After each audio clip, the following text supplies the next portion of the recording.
ازاي فكرة مجنونة خلت مطعم عادي يبقى براند.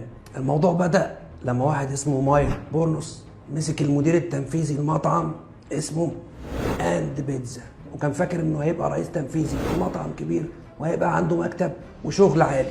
بس اتفاجئ اول ما بعتوا له عنوان، اكتشف ان بعتوا له المطعم وان ملوش مكتب اصلا يقعد عليه، وان مدير بس هيفضل واقف طول اليوم في المطعم زيه زي العمال. لكن هو رضى بالامر الواقع وقال دي فرصه ابقى موجود في المطعم وسط العمال عشان اشوف الدنيا ماشيه ازاي.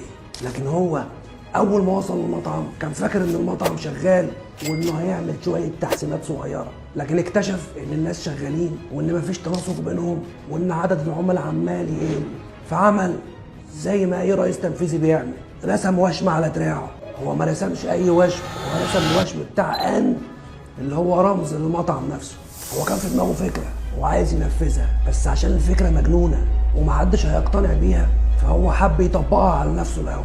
والفكره المجنونه دي انه يعمل حمله دعائيه، وانه قال ان اول 100 شخص هيعمل نفس العلامه دي على ايده او اي منطقه ظاهره في جسمه هياخد بيتزا مجانا لمده سنه. فكره مجنونه صح؟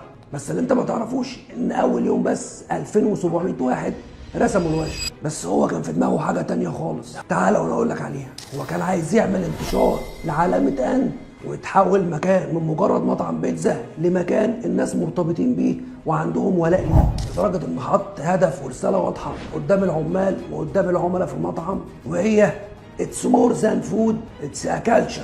ده مش مطعم للاكل يا حبيبي، دي ثقافه. بس ده مش معناه انه نجح بسبب الوشم بس او الدعايه، لا هو كمان عمل تحسينات في المطعم وفي جوده الاكل وفي سرعه التقديم والخدمه اللي بيقدمها والاتموسفير بتاع المطعم، وحسن من خبره العملاء جوه المطعم. مش بس كده، ده بدا يعين ناس محترفين وكان بيقول لهم مش مهم السي في بتاعك شكله ايه، انا كل اللي يهمني ازاي تقدر تتعامل مع صف كبير من العملاء واقفين قدامك. دلوقتي المطعم من اكتر المطاعم سمعه وانتشار، وده بسبب مدير مطرقع ودماغه معبيه شغل عالي.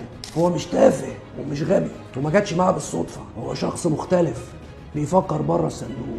انت كمان اطلع بره الصندوق واعمل حاجه محدش فكر فيها خالص، واعمل حاجه مطرقعه بس خد بالك ما تودكش في داهيه. افكار المشاريع الناجحه بتيجي من هنا. اوعى تفتكر انك لو فتحت مشروع عادي زي كل اللي حواليك هتبقى رائد او هتحقق الفلوس اللي في دماغك خالص. انت لازم تبقى مختلف عن كل اللي حواليك. يوم ما تلاقي الفكره المختلفه ديت ما ترددش نهائي وابدا فيها على طول.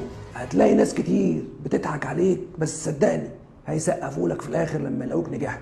ويلا خش نام يا موظف عشان ما يتخصملكش بكره. مع السلامه يا موظف يا كحيان.